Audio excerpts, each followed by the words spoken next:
Assalamualaikum warahmatullahi wabarakatuh.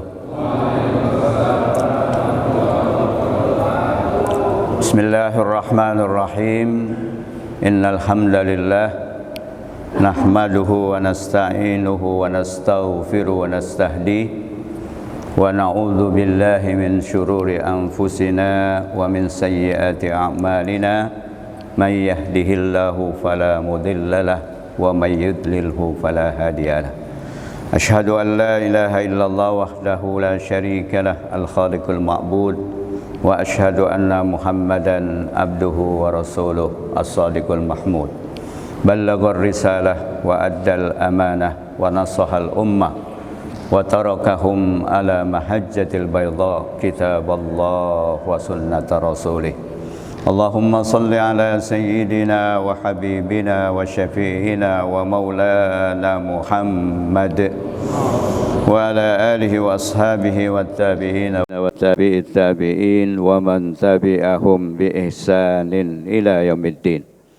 Amma ba'du, rabbi syrah li sadri wa yassir li amri wa hlul uqdatam min lisani yafqahu qawli.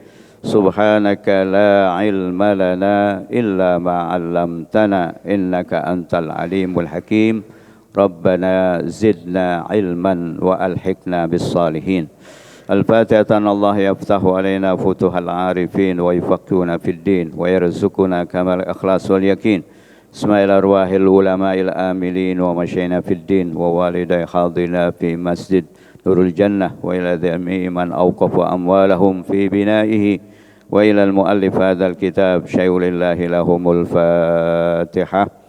A'udzu billahi minasy syaithanir rajim. Bismillahirrahmanirrahim. Alhamdulillahi rabbil alamin. Arrahmanir rahim. Maliki yaumiddin. Iyyaka na'budu wa iyyaka nasta'in. Ihdinas siratal mustaqim. Siratal ladzina an'amta 'alaihim ghairil maghdubi 'alaihim waladdallin. Amin. Ayuhal asatidzah al-mukhtaramun, ayuhal hudurul kiram.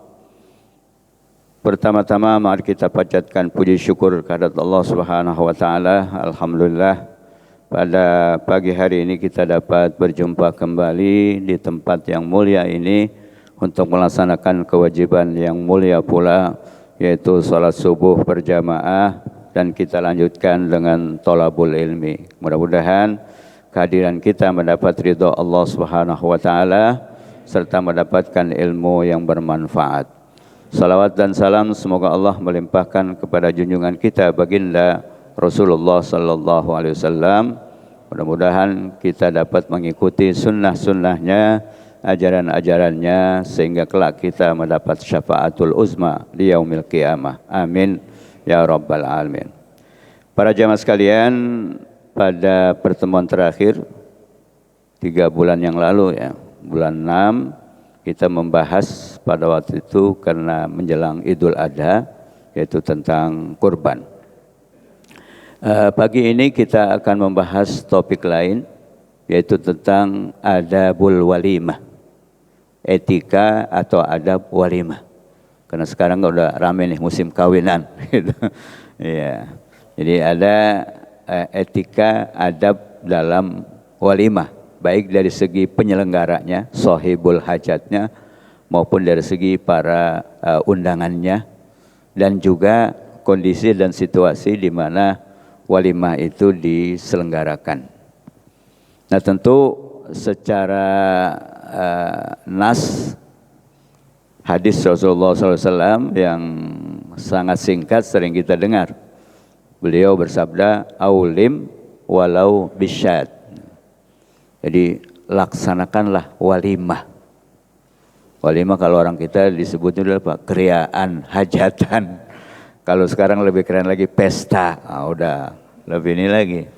Kalau bahasa Islamnya ya walimah. Gitu.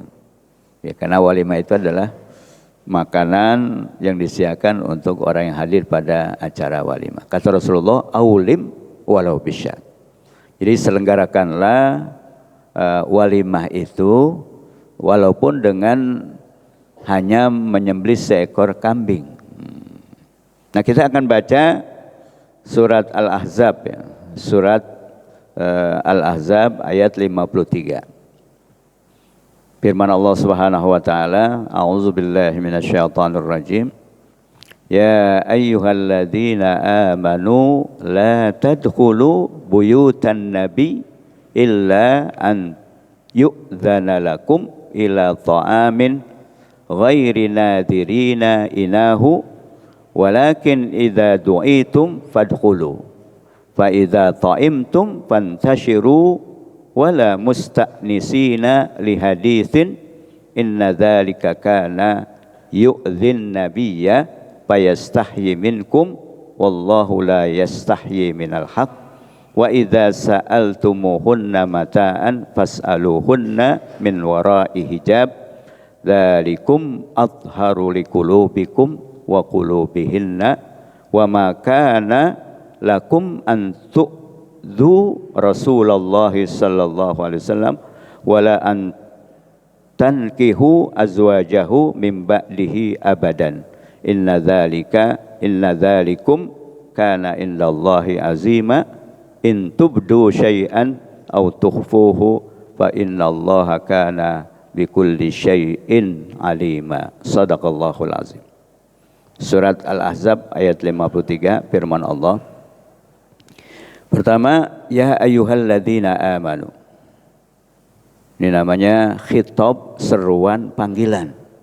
Maka orang-orang yang telah menyatakan amanna billah, ketika mendengar khitab ini, seruan ini, pasti dia mendengarkan, karena pasti ada sesuatu yang akan disampaikan oleh Allah. Nah, dalam konteks ini, la tadkhulu buyutan nabi. Jadi janganlah kalian memasuki rumah-rumah Nabi. Buyut itu jamak dari baitun, rumah. Kalau buyut bahasa kita lain lagi gitu.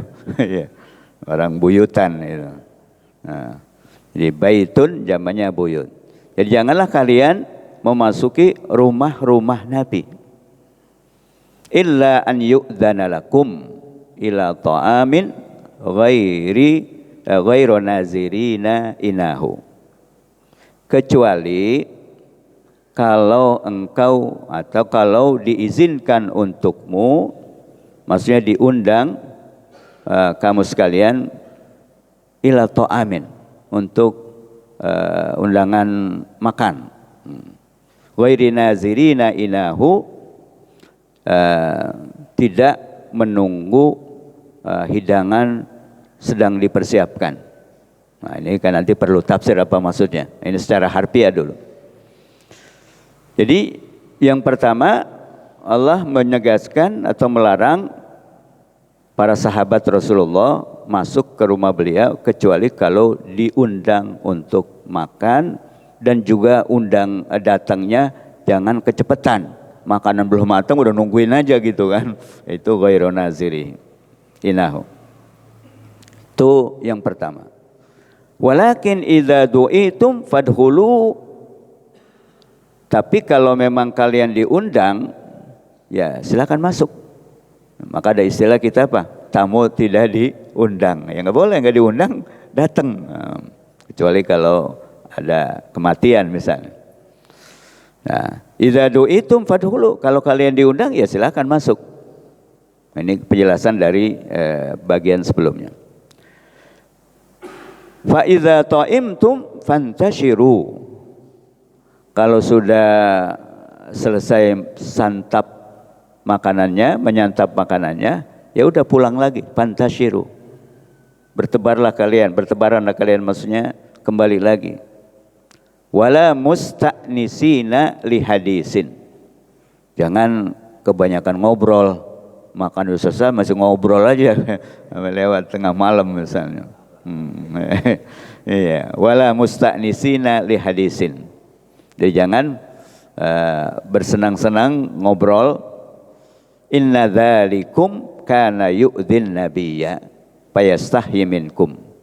Karena perilaku atau sikap semacam itu ya menyakiti Nabi, maksudnya nggak enak Nabi, terganggu gitu kan. Begitu juga kita ini konteksnya konteks Nabi, nanti ya berlakunya juga buat kita. Nanti dalam penjelasan kita akan bahas. Jadi karena sikap perilaku semacam itu berlama-lama di rumah sahibul hajat, itu membuat sahibul baitnya menjadi nggak enak gitu. Nemenin juga udah capek, terus mau ngusir juga agak enak gitu kan. Jadi harus tahu diri kalau istilah kita kan. Jadi inna dzalika kana yu'dhin nabi. Jadi fayastahi minkum. Maka ya malu pada kamu, maksudnya nggak enak gitu. Ya serba salah kalau orang kita bilang. Wallahu la yastahi minal haq. Tetapi Allah ya nggak boleh kalau kita menyampaikan yang hak itu nggak boleh malu-malu. Meskipun nggak enak ya harus sampaikan gitu. Wa idza sa'altumuhunna.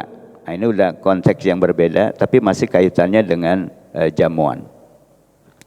Wa idza sa'altumuhunna mata'an fas'aluhunna min wara'i hijab.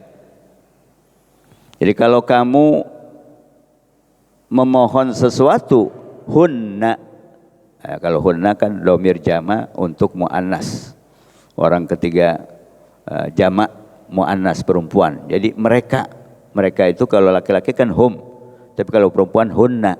Maksudnya meskipun enggak disebut perempuan, maka hunna itu maksudnya mereka, para istri, para wanita yang istri dari sahibul bait. Jadi wa idza sa'altumuhunna mata'an, kalau kalian meminta sesuatu dari mereka, para ibu-ibu itu, para emak-emak itu, maka sa'altumuhunna min wara'i hijab. Maka mintanya jangan selonong boy. Orang lagi nggak pakai hijab, orang nggak pakai apa, dia masuk aja gitu kan. Ya izin dulu, bahkan disebutkan di sini fas'aluhunna min wara'i hijab. Jadi maka mintalah kepada mereka tapi dari belakang layar. Maksudnya jangan langsung tadi tidak memperhatikan kondisi ibu-ibu itu. Maksudnya mungkin dia tidak pakai menutup aurat segala macam. Dzalikum atharu liqulubikum. Sikap dan perilaku semacam itu athar. Athar itu dari tohir. Jadi kalau tohir suci, kalau athar yang paling suci, paling bersih. Liqulubikum untuk hati kalian. Maksudnya supaya tidak melihat sesuatu yang diharamkan tadi, yaitu wanita yang bukan mahram. Begitu juga wa qulubihinna, buat hati mereka, baik laki-laki maupun perempuan yang namanya lawan jenis kan bisa tertarik satu sama lain sehingga menimbulkan sesuatu yang diharamkan. Oleh karena itu maka meminta sesuatu kepada wanita yang bukan mahram, maka min wara'i hijab, yaitu kalau dulu atau orang Arab ya hijab itu tuh ada penghalang sitar. Ya, atau sekarang mungkin pakai hijab. Nah itu kan nggak mungkin selonong boy begitu, sehingga kemungkinan dia sedang tidak menutup aurat terjadi. Nah maka kalau dia berhati-hati tadi miwara hijab, maka itu akan lebih membersihkan hatinya, baik laki-laki maupun perempuan. Wa makana lakum an tu'dhu Rasulullah sallallahu alaihi wasallam. Karena ya jangan sampai kalian kemudian menyakiti Rasulullah, mengganggu sahibul baitnya. Wala antankihu azwajahu min ba'di abadan. Nah, ini khusus buat Nabi, istri-istri Nabi. Dan janganlah kalian menikahi istri-istri Nabi setelah beliau wafat. Jadi istri-istri Nabi itu yang disebut ummahatul mukminin tidak boleh nikah lagi ketika Rasulullah wafat. Inna dzalikum kana indallahi azima, dan sesungguhnya yang demikian itu di sisi Allah itu amat besar pahalanya. Dan terakhir ayat 53, in tubdu syai'an. Jadi kalau kamu merahasiakan sesuatu, tubdu menampakkan, memperlihatkan sesuatu, au tukhfuhu, sebaliknya atau engkau merahasiakannya, fa innallaha kana bikulli syai'in alima. Maka sesungguhnya Allah, kalau secara harfiah menurut teks Arabnya, maka sesungguhnya Allah atas segala sesuatu maha mengetahui. Kalau bahasa Indonesianya, karena sesungguhnya Allah mengetahui atas segala sesuatu. Jadi strukturnya aja, urutan yang dirubah sesuai dengan kaidah atau tata bahasa masing-masing bahasa. Nah, jadi inilah orang-orang yang beriman, bedanya dengan orang-orang yang ateis, orang-orang yang tidak beriman, bahwa kita yakin apa yang kita lakukan, baik zahir, baik nyata maupun rahasia, itu nggak ada bedanya di sisi Allah. Karena bagi Allah tidak ada ruang dan waktu yang menghalangi pantauan, kontrol dan pengetahuan Allah. Nah, ini sangat penting. Makanya seringkali ketika Allah memerintahkan sesuatu dalam ayat dan juga atau melarang sesuatu, pasti kaitannya dengan keimanan. Karena bagaimanapun aturan itu, syariat itu, undang-undang itu, kalau dia tidak percaya kepada yang maha tahu, yang nyata dan yang gaib, Allah Subhanahu wa taala, mungkin dia disiplin taat terhadap aturan itu ketika ada orang gitu. Tapi ketika tidak ada orang, maka dia bisa melakukan apa saja gitu.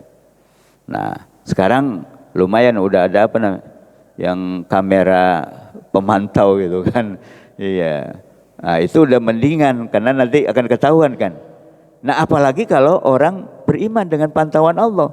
Kalau itu kan kamera pemantau bisa ditutupin kan, atau bisa dirusak segala macam.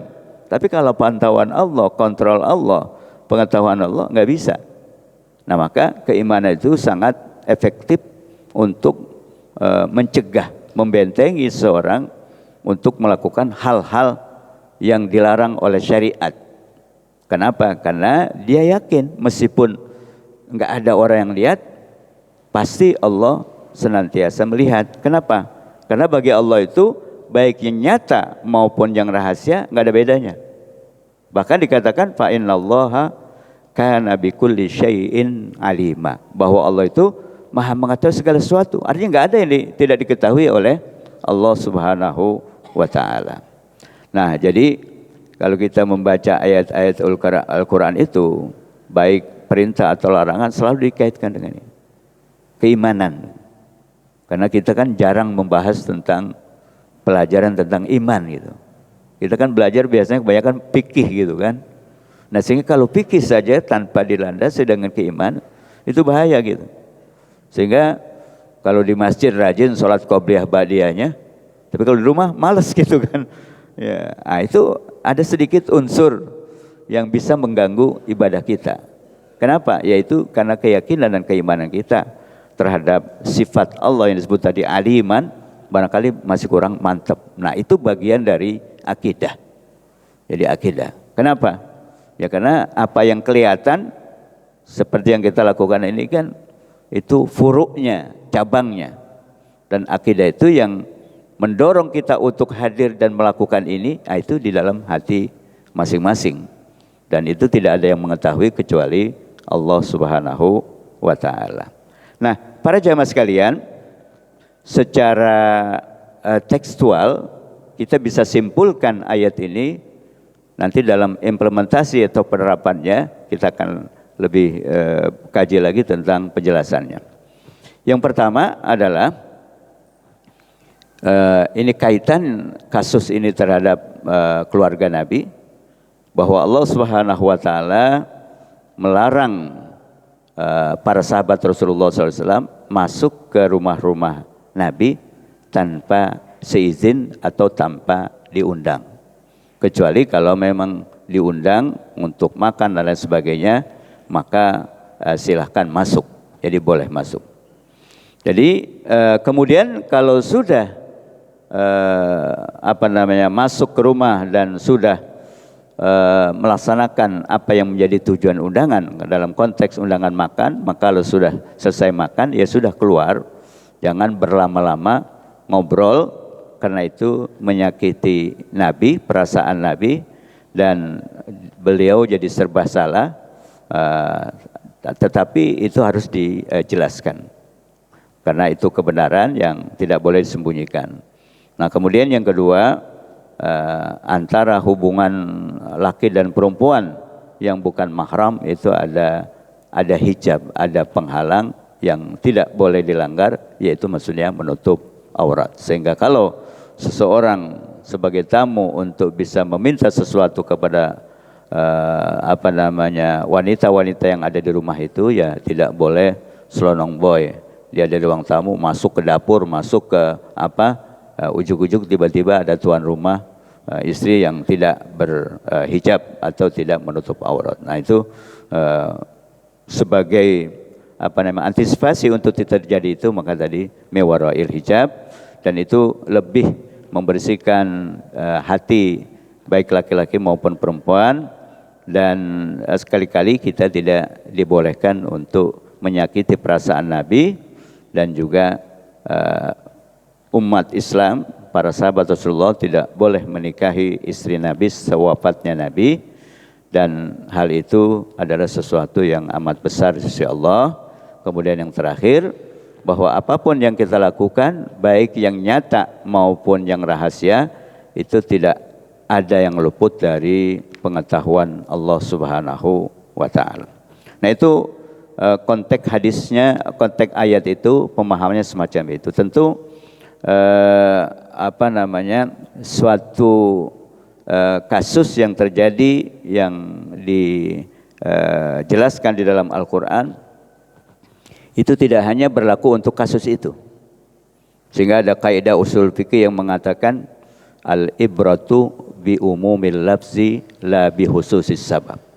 Jadi pelajaran yang bisa diambil dalam suatu nas, dalam suatu teks itu, yaitu melihat dari keumuman ayat itu, bukan dari kasus per kasus. Jadi meskipun kasusnya pada diri Nabi, tapi itu berlaku juga untuk para umatnya, kecuali yang ada dikhususkan seperti tadi masalah pernikahan itu. Nah, itu secara umum makna dua ayat tersebut. Nah, kajian tentang hukum, karena saya membaca pagi ini tentang ayat ahkam, tafsir ayat ahkam di Sobuni, seorang ahli tafsir dari Syria yang salah satu guru besar di Universitas Ummul Qura di Mekah. Pertanyaannya adalah, ini dalam konteks kekinian kita, hal yajuzu tanawulut ta'am biduni dakwah? Itu pertanyaan. Jadi apakah boleh kita mengkonsumsi makanan tanpa diundang? Kita sebut tadi tamu tak diundang. Ya, terutama dalam pesta-pesta itu kan, dalam walimah itu. Karena kita tahu bahwa karena walimah itu disunnahkan, sehingga menghadiri walimah pun hukumnya menjadi wajib. Tentu dengan syarat-syarat tertentu. Dan kalau banyak undangan, maka yang diprioritaskan yang pertama.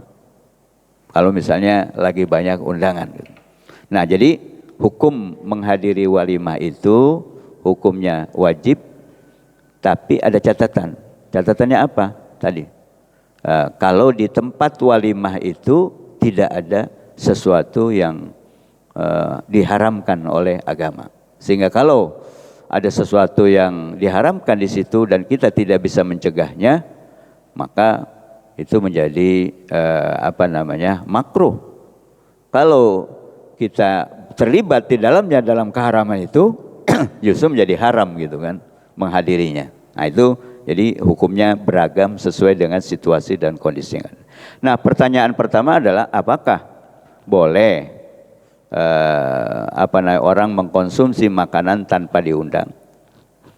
Ittafaqal fuqaha ala annahu la yajuzu dukhulal buyuti illa biiznin wa la yajuzu tanawulu ta'amil insan illa biiznin sarihin aw dimnin. Liqaulihi alaihi salatu wasalam la yahillu malum ri'in muslimin illa anti binafsihi. Ini hal-hal yang kelihatannya sepele, kecil, tapi ya nggak luput dari hukum kan. Ya kehidupan kita ini dari mulai bangun tidur sampai tidur kembali ya pasti ada hukumnya kan. Ya imma wajib atau haram, imma sunnah atau makruh atau netral yang kita sebut dengan mubah. Jadi nggak ada yang terlepas dari hukum.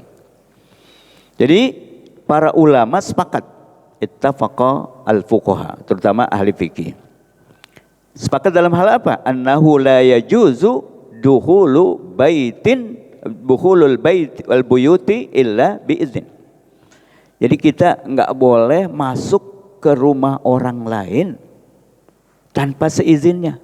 Jadi rumah itu bukan hanya dalam syariat, dalam undang-undang positif kita juga orang nggak boleh memasuki pagar orang lain tanpa seizin pemilik rumah. Itu kena pasal gitu kan. Nah ini itu sepakat semua, apalagi dalam rumah. Bahkan kalau kita mau masuk itu ya harus salam 3 kali sampai ada respon gitu. Nggak boleh selonong boy masuk begitu aja gitu ke rumah orang lain. Itu sepakat. Jadi la yajuzu dukhulu al-buyuti illa biizni. Itu yang pertama. Wala yajuzu tanawulu ta'amil insan illa biiznin sharihin aw dimnin. Begitu juga kita tidak boleh memakan, mengkonsumsi makanan orang lain kecuali dengan izinnya. Sharihin, izinnya itu yang nyata, tegas, jelas, aw dimnin. Atau ya tidak jelas tapi mengandung makna itu diizinkan. Jadi misalnya yang dori itu silakan makan. Atau dia membiarkan dia duduk tempat makan dan tidak mengusirnya misal di rumah atau tidak ininya, itu juga secara ini. Karena ada hadis yang umum. Hadis yang bersifat umum berlaku kepada mengkonsumsi makanan yang bukan milik dia. La yahillu malu mri'in muslimin illa anti binafsi. Jadi enggak halal harta orang muslim, imri'in muslimin, kecuali dengan keikhlasan pemiliknya, illa anti binafsi. Jadi kalau dia senang, kalau dia ikhlas, maka halal. Berarti dalam hadis disebutkan tidak halal berarti haram. Ya, kalau seorang mengkonsumsi makanan orang lain tanpa seizin dia, tanpa ridhonya, tanpa ikhlasnya, maka menjadi haram. Nah, wa qad dallat al-ayatul karimah ala hurmati dukhuli buyutin Nabi sallallahu alaihi wasallam illa ba'dal izn. Jadi ayat tadi secara tegas menyatakan haram memasuki rumah Nabi kecuali seizin beliau. Wa ala hurmati tatafful wa huwa an yahdura ilal walimati biduni dakwah. Nah, kaitannya tadi dengan mengkonsumsi makanan di undangan tersebut. Maka ayat itu juga menjelaskan haramnya tatafful. Tatafful itu apa kalau bahasa kitanya? Kalau bahasanya itu dari tiplun, kekanak-kanakan, tatafful. Apa yang ada di pohonan itu namanya? Pasilan apa ya? Ya. Maksudnya tatafful itu apa? Orang kita diundang nih. Terus istri kita nggak diundang, anak kita nggak diundang. Tapi ketika kondangan kita bawa semua. Nah, itu yang nggak diundang namanya tatafful. Nah, biasanya ke dalam pesta-pesta di ini kan begitu. Ah, itu gimana hukumnya tuh? Yang tidak diundang tadi, yang disebut tatafful itu kan. Nah maka dari ayat tadi itu dinyatakan bahwa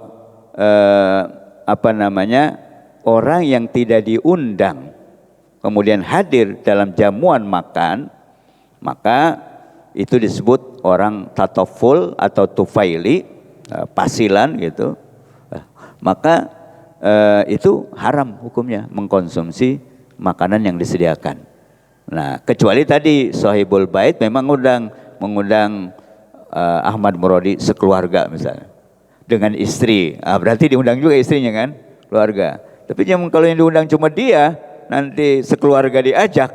Ya, kalau semua begitu, Kan kagak repot yang sahibul hajatnya. Maka itu ada batasan-batasan. Nah ini barangkali di dalam masyarakat itu sesuatu yang lumrah gitu kan. Paling kalau di pesta di gedung segala macam makanan enak segala macam ada kan. Nah itu. Jadi itu disebut tufaili. Nah dalam ayat tadi jelas bahwa ala hurmati tataful wa huwa an yahdura ilal walimati biduni dakwah, yaitu menghadirkan atau hadir di suatu walimah tanpa undangan. Itu disebut tataful. Wa fa'iluhu yusamma bitufaili. Dan orang yang seperti itu istilah dalam bahasa Arabnya tufaili tadi pasilan. Jadi dia kalau pasil kan mengisap makanan yang dia enggak usaha. Nggak ngambil dari tanah kan tuh pohonan, dia ngambil dari lahannya, batangnya gitu kan. Nah, jadi nggak mau usaha gitu. Nah, wal hukmu amun fi jami'il buyut. Nah, maka dari ayat itu disimpulkan oleh ulama bahwa hukum tidak boleh masuk ke rumah Nabi, kemudian tidak boleh mengkonsumsi makanan orang yang tidak diundang, itu juga berlaku secara umum. Masih dalam kehidupan kita juga berlaku hukum itu. Yaitu kita haram memasuki rumah orang lain tanpa izin, yang juga haram mengkonsumsi makanan yang bukan disediakan untuk kita. Wal fala yajuzul insan an yadkhulal baita ahadin biduni izni. Jadi maka hukumnya seorang manusia enggak boleh masuk ke rumah orang tanpa izin, wala an yatanawala ta'ama biduni ridha sahibihi. Begitu juga tidak boleh mengkonsumsi makanan tanpa seizin, tanpa ridho pemiliknya. Makanya kita kalau bertamu itu sahibul bait harus sadar, jangan disiain juga, enggak dipersilahkan gitu kan. Nah, makanya silahkan, tafadhol. Itu artinya izin. Meskipun dia hanya silahkan saja tanpa silahkan makan, enggak begitu, itu namanya. Kalau silahkan makan, silahkan cicipi, itu namanya tadi sorry, jelas bahasanya. Ada yang bersifat dimni, ya silahkan. Nah, misalnya, itu juga termasuk izin. Nah, wala an yatanawal ta'am biduni ridha.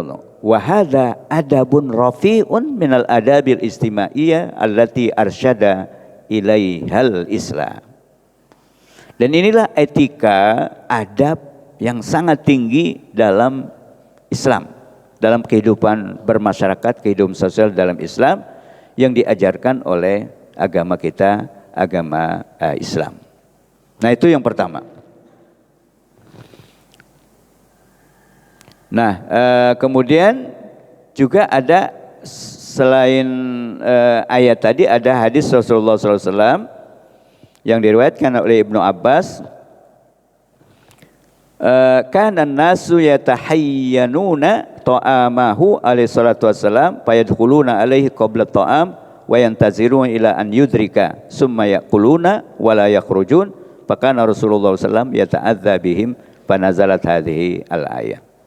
Jadi menurut Ibnu Abbas bahwa ayat ini sababun nuzulnya, latar belakang turunnya adalah tadi karena banyak para sahabat Rasulullah yang ingin makan bersama Rasulullah SAW, maka kemudian mereka masuk tadi ke rumah Rasulullah karena ada undangan, tetapi kemudian mereka datangnya lebih awal, makanan belum matang, udah pada datang sehingga nungguin, kemudian setelah makan nggak mau langsung keluar, jadi pada ngobrol dulu, kemudian Rasulullah merasa tidak nyaman dengan kondisi itu, panazalat hadhil ayah, maka ayat tadi kemudian turun. Itu yang kita sebut dengan sababun nuzul. Pertanyaan yang kedua, hal al-julusu ba'da tanawuli ta'amil walimah haramun? Jadi apakah kita berleha-leha, bersantai-santai dalam pesta itu, dalam undangan itu setelah mengkonsumsi makanan walimah tadi, apakah haram hukumnya? Karena tadi kan dilarang berlama-lama sehingga membuat sahibul hajatnya merasa terganggu, karena kan juga ada tamu lain yang mau datang segala macam gitu. Jadi dalla qauluhu ta'ala fa idza ta'imtum fantashiru, ala daruratil khuruj ba'da tanawulit ta'am. Maka ayat yang berbunyi tadi fa idza ta'imtum fantashiru, kalau kalian sudah mengkonsumsi makanan ya silakan bertebaran, keluar, pulang. Itu ala daruratil khuruj ba'da tanawulit ta'am, menunjukkan bahwa ayat itu perlunya para tamu itu keluar kalau sudah mengkonsumsi makanan. Nah, wa hadza minal adabil islamiyah allati addaballahu bihal mu'minin. Ini juga merupakan etika atau adab yang diajarkan oleh Allah buat orang-orang yang beriman, kita semua. Fal muqsu wal julusu ba'da tanawalit ta'am laisa bi haramin walakinnahu mukhalifun lil adabil Islam. Jadi al muqsu, jadi berdiam dan duduk setelah mengkonsumsi makanan tidak haram sih. Cuma itu mukhalif. Mukhalif itunya kontradiktif, bertentangan dengan etika, dengan adab di dalam Islam. Nah, wa ma'azalik fal afdal al khuruj. Oleh karena itu idealnya, afdalnya ya udah selesai makan pulang, karena tempatnya juga diperlukan. Kemudian sahibul hajat juga untuk menyapa yang lain gitu. Maka afdalnya dia keluar dari tempat undangan itu. Fal muqsu ba'da ta'am ghairu marghub fihi alal itlaq. Jadi berdiam diri setelah makan itu ghairu marghub, tidak diharapkan. Oleh karena itu harus segera keluar. Kemudian yang terakhir, bukan terakhir, masih banyak lagi. Pertanyaan yang ketiga, hal amru bil hijab khas bi azwajin nabi am huwa am? Tadi ada masalah hijab tadi, masalah penghalang. Apakah itu hanya berlaku pada keluarga Nabi atau umum? Maka dijawab, al ayatul karimah waradat fi sya'ni buyutin Nabi sallallahu alaihi wasallam khassa ta'ziman li Rasulillahi wa takriman li sya'nihi walakinnal ahkama fiha amatun ta'ummu jami'al mu'minin. Meskipun kasusnya, kisahnya tadi bicara tentang keluarga Nabi, tetapi hukumnya itu bersifat umum. Oleh karena dia bersifat umum, ta'ummu jami'al mu'minin, berlaku untuk seluruh mukmin. Jadi etika adab ini berlaku untuk umum. Jadi kalau kita datang ke rumah, di ruang tamu, nah jangan ujuk-ujuk mau ke belakang, mau kemana misalnya tanpa izin dari sahibul hajat. Nah, apalagi kalau di situ ada perempuan tadi. Nah, maka harus ada hijab atau ada izin sehingga tidak kebentur hal-hal yang haram tadi. Nah, li'annaha adabul istimaiyah. Karena ini merupakan etika kehidupan sosial. Wa irsyadatun ilahiyah, dan ini merupakan petunjuk-petunjuk Allah, yastawi fiha jami'un nas, berlaku untuk seluruh manusia. Fal amru bi adabil ikhtilat bin nisa wa bi su'alihinna min wara'i hijab laisa qasiran ala azwajin nabi. Oleh karena itu maka disimpulkan bahwa berinteraksi antara laki-laki dan perempuan yang bukan mahram dan meminta sesuatu itu harus tidak langsung ada mewara hijab. Itu tidak hanya berlaku untuk keluarga Nabi, tetapi juga berlaku untuk seluruh wanita-wanita dan laki-laki kaum muslimin. La yajuzul ikhtilat bihinna wala nazru ilaihinna. Oleh karena itu enggak boleh bercampur baur antara laki-laki perempuan yang bukan mahram, dan juga tidak boleh memandang mereka yang bukan mahram, maka itu menjadi haram hukumnya. Summa innal amra hijab laisa khassan bi azwajin nabi bal huwa am li jami' nisa'il. Di samping itu juga ada ayat-ayat lain yang secara tegas bahwa masalah hijab itu, masalah menutup aurat itu berlaku atau diperintahkan juga kepada laki-laki atau perempuan yang beriman yang lain. Singkat saja supaya agak tuntas bahasan kita. Yang keempat, hal ta'am muqaddam li dhaib ala wajib tamlik awil ibaha. Nih pertanyaan berikutnya, apakah makanan yang disediakan dalam jamuan itu menjadi milik orang yang diundang atau hanya boleh mengkonsumsi? Maksudnya apa? Kalau kita datang ke kondangan kan makanan banyak, boleh nggak kita ngantongin gitu istilahnya. Iya. Maka pertanyaannya, makanan yang disediakan itu menjadi milik ya orang yang diundang atau tetap menjadi milik sohibul bait? Itu artinya konsekuensi hukumnya kalau dia makan karena diizinkan di situ sepuasnya kasarnya silakan. Tapi kalau untuk bawa ngantongin untuk di perjalanan misalnya, nah itu kan apakah itu diizinkan atau enggak? Kalau enggak diizinkan haram gitu. Nah, karena pertanyaannya apakah itu menjadi milik tamu atau tetap menjadi milik sahibul bait. Nah, maka di sini disimpulkan hukumnya ila anna ta'am alladzi yuqaddam lidhaib la yakunu ala wajhi tamlik. Jadi makanan yang disediakan itu bukan pengalihan kepemilikan, tapi memanfaatkan itu saja. Wa innama huwa ala wajhil ibaha. Jadi itu disediakan dengan sisi ibahah, artinya boleh dia konsumsi. Nah, sehingga untuk jadi bekal, jadi berkat kalau nggak dikasih sama sahibul baitnya nggak boleh, nggak boleh gitu. Nah, oleh karena itu falam yaj'al lahu aksar minal akli, maka si tamu itu dia tidak boleh melakukan sesuatu selain untuk mengkonsumsi di situ, dan wala adhafa ilaihi siwa, dan tidak boleh melakukan yang lain karena kepemilikan makanan itu masih tetap kepada sahibul hajat, sedangkan dia hanya dibolehkan, diizinkan untuk mengkonsumsi, kecuali kalau memang sahibul bait ngirimin berkat gitu. Nah, itu lain lagi. Ini kalau ngambil sendiri ngantongin gitu, karena kecil itu makanan enak banyak lagi kan, udah ada kantong, dikantongin aja misalnya. Nah, itu tidak boleh. Yang terakhir adalah hal zalan nikah ma'al ummahatil mu'minin bimautin Nabi sallallahu alaihi wasallam. Ini tentu kasus khusus untuk Nabi.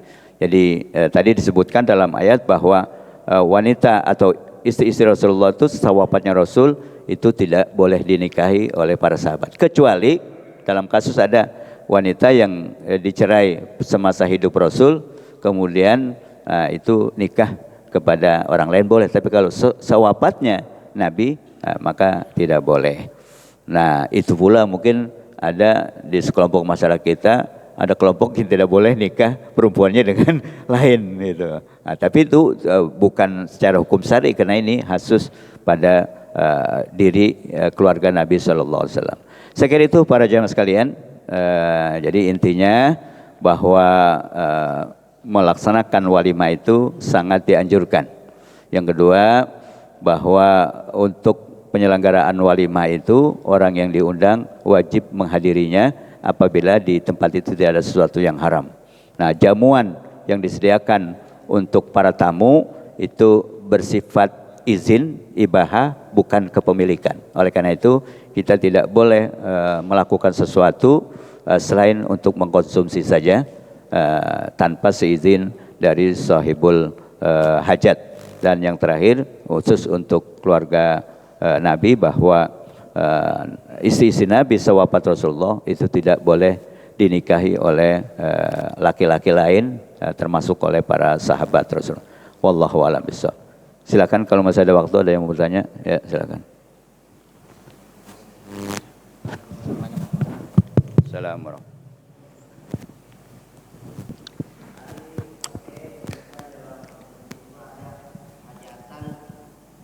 Yang boleh dihadiri, yang haram dihadiri dan wajib dihadiri gitu ya. Apakah ketentuan dari acara tersebut boleh dihadiri atau tidak dihadiri, dan apakah hukum haramnya itu mempengaruhi dari acara itu tersebut gitu. Misalnya karena acara tersebut ada tanggapannya kita sih kebanyakan gitu ya. Apakah kayak gitu kita juga boleh untuk tidak menghadiri? Terima kasih, hanya itu yang saya sampaikan. Assalamualaikum warahmatullahi wabarakatuh. Oh gitu ya, ya itu. Ya itu tadi yang saya sebut ada syaratnya gitu kan. Kan kita mungkin sekarang udah agak berkurang ya. Kalau dulu yang namanya hajat itu pasti ada tanggapan-tanggapannya. Apakah itu film, apa itu golek atau wayang segala macam gitu kan.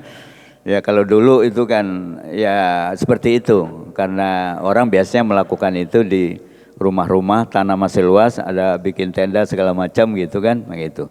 Nah kalau sekarang juga ada dengan model yang berbeda. Ya kalau di gedung ada musik, ada apa gitu kan. Kalau di kampung juga ada apa namanya organ tunggal segala macam. Nah itu. Nah ini yang lagi apa namanya kontroversi sekarang kan. Kita baca dalam berita kemarin ada anak-anak santri mau divaksin. Kemudian pada ditutup kupingnya kan. Oh sehingga akhirnya viral kan.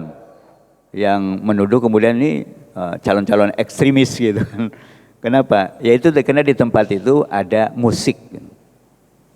Sehingga para santri itu ketika dia menunggu antrian di setelin musik gitu kan. Nah padahal anak santri yang biasa tahfidz menghafal Quran gitu. Nah itu akhirnya kembali kepada hukum musik itu kan. Jadi hukum musik. Sehingga media itu menuduh, wah ini bahaya nih kalau para santri bersikap seperti ini semua. Itu artinya bahwa mereka menutup kuping, menyatakan bahwa musik itu haram gitu kan.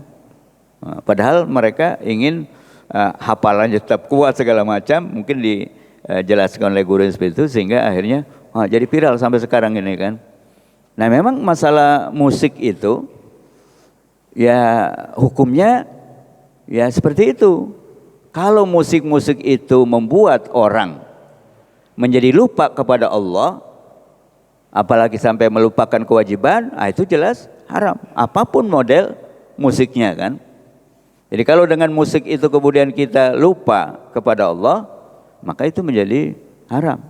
Apalagi kalau liriknya, syairnya, kan macam-macam itu kan, mengajak kepada melakukan kemaksiatan. Haram gak kira-kira itu? Haram kan? Belum lagi lenggak-lenggok para penyanyinya ditonton depan kita, kira-kira haram apa enggak itu? Haram kan? Ya sebenarnya kita kan harus sadar, nggak pakai itu pun kalau kita ngundang orang, kita sering bergaul, pasti orang datang kan.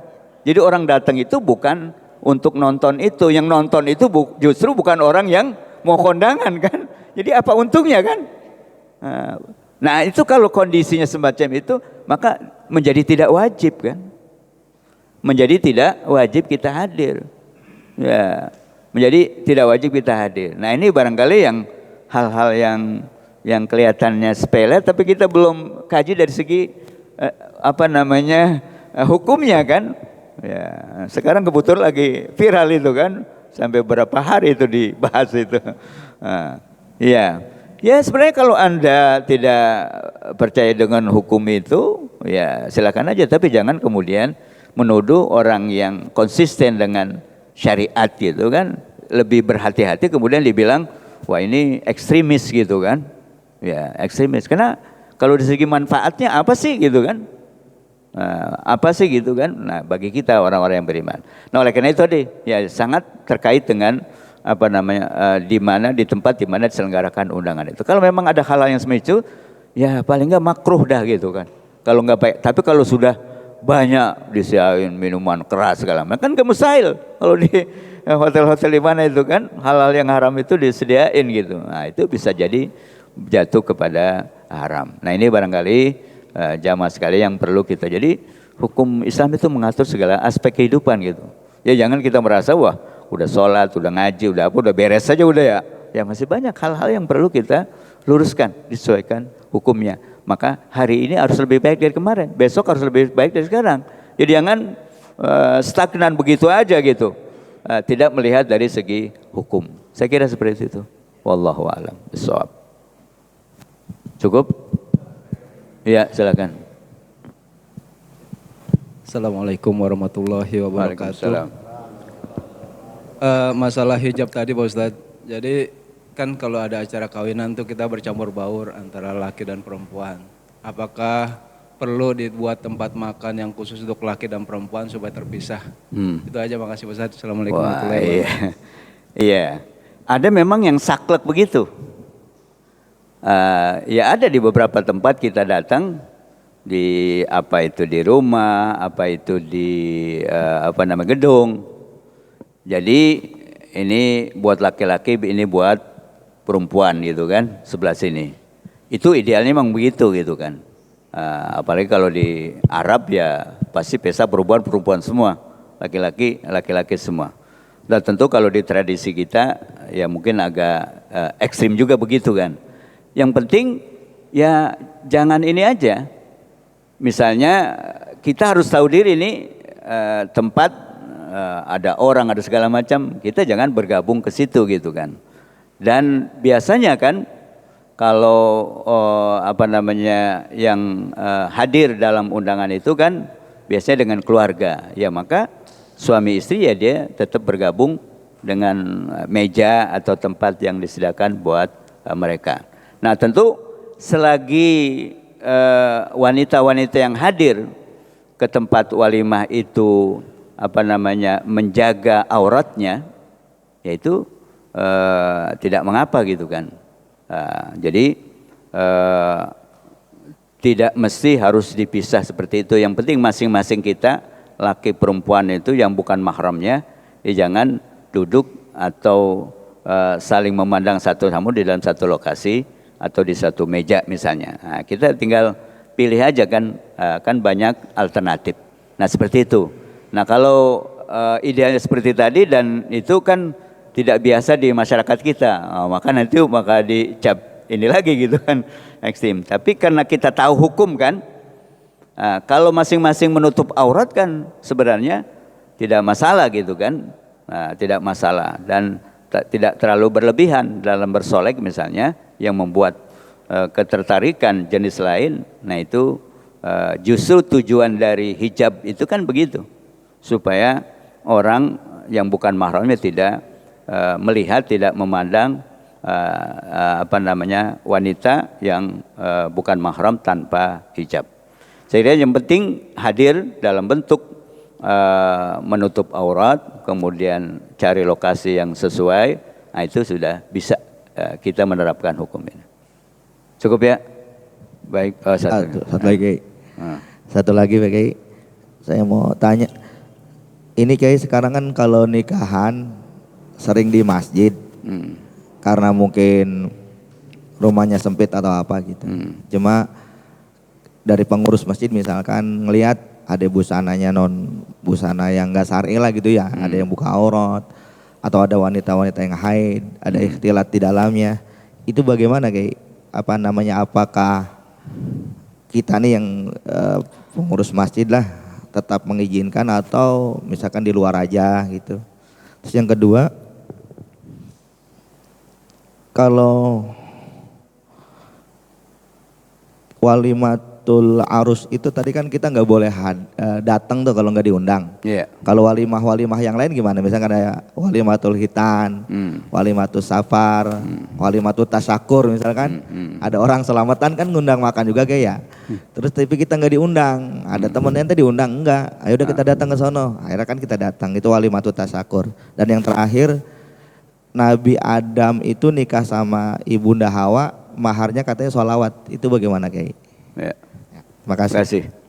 Iya, yang pertama ini juga satu tren ya, bahwa karena kalau orang Sunda ngalap barokah atau karena memang tempatnya sempit di rumah, akdu nikah aja kan maksudnya, akdu nikah diselenggarakan di sekitar di masjid sekitarnya, di lingkungan itu. Nah masjid itu kan tempat ibadah, tempat yang mulia, bahkan disebut baitun min buyutillah kan. Oleh karena itu etika adab dia harus dijaga. Mana di antaranya? Ya tadi, kalau akdun nikah diselenggarakan di masjid, maka karena masjid ini adalah tempat suci, ya harus dijaga kesuciannya. Antara yang tadi, kan dalam Islam wanita yang sedang haid atau nifas kan nggak boleh masuk masjid gitu kan, nggak boleh masuk masjid. Nah, itu salah satu etika. Nah termasuk di dalamnya ya, kalau wanita itu kalau istilah kita beriab apa namanya, nggak menutup aurat. Nah nggak menutup aurat masuk ke masjid ya. Dalam etika yaitu Ya kalau haram ya jelas nggak pakai aurat, nggak menutup auratnya udah haram kan. Apalagi kemudian masuk ke dalam masjid tanpa menutup aurat, itu ya kita sebagai pengurus masjid ya diinformasikan hukum itu gitu kan kepada wanita atau ibu-ibu yang sedang haid, yang tidak menutup aurat, supaya sekaligus juga pelajaran gitu kan, untuk tidak masuk ke dalam masjid, cukup di luar misalnya. Ya meskipun di luar juga dia dosa, karena apa? Karena menutup, itu urusan dia gitu, tapi urusan masjid ini harus kita lihat. Nah, ini hal-hal yang saya kira sensitif, karena menurut adat tradisi kita kan udah hal biasa gitu. Tapi kita perlu ingat bahwa masjid ini tempat suci. Termasuk juga kadang-kadang kita melihat orang sambil rapat, sambil ngobrol di masjid, ada yang sambil ngerokok gitu kan. Di musola termasuk juga jangan gitu kan. Iya, kenapa ya? Tempat suci kan. Ya, rokok itu sendiri kan hukumnya ikhtilaf. Ada yang mengharamkan, Muhammadiyah, ada yang makruh, NU misalnya. Jadi jangan sampai di tempat yang mulia itu dilakukan. Saya kira penting saya kira itu sebagai juga pembelajaran. Kalau pembelajaran itu diberikan pada saat dia akan menghadapi, biasanya lebih efektif gitu kan. Nah, maka kita harus tegas seperti itu. Itu yang pertama. Kemudian yang kedua mengenai apa tadi? Oh, undangan yang tidak diundang selain undangan itu. Jadi yang kita dapati teksnya, undangan-undangan itu kan hanya walimah gitu. Nggak ada namanya tradisi di negara Islam lain, misal ada walimatul safar, ada walimatul khitan, ada walimatul apalagi 7 bulan, ada apa segala macam gitu kan. Nah, kita ini banyak dengan tradisi-tradisi yang ya itu bagus, karena itu kan berbagi gitu kan. Nah cuma masalahnya ada kaitan dengan masalah hukum orang yang diundang. Nah tentu itu bisa berlaku hukum yang tadi. Kenapa? Ya karena si sohibul hajat juga punya perhitungan kan. Ketika dia mengundang, nah siapa yang mau diundang dan berapa orang yang diundang. Nah kecuali kalau dia umumkan misalnya di masjid, saya mengundang seluruh jamaah untuk hadir acara tasyakuran, acara hitanan, acara apa, itu kan umum. Jamaah berarti semua yang hadir dia boleh hadir di dalam acara tersebut. Nah karena itu ya artinya tidak masuk dalam anjuran tadi yang dianjurkan oleh Nabi untuk walimah, maka hukum untuk menghadirinya apa?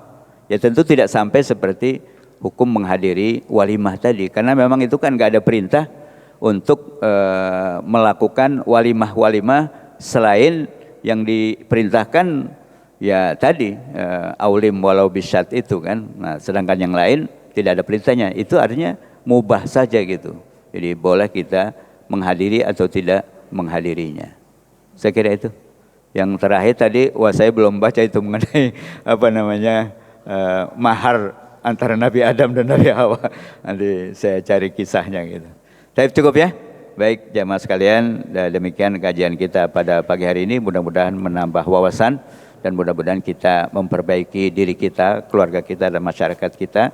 Sehingga pelaksanaan syariat Islam sedikit demi sedikit bisa kita tingkatkan, sehingga Islam kita semakin hari semakin baik. Wa'fu'anna ya karim.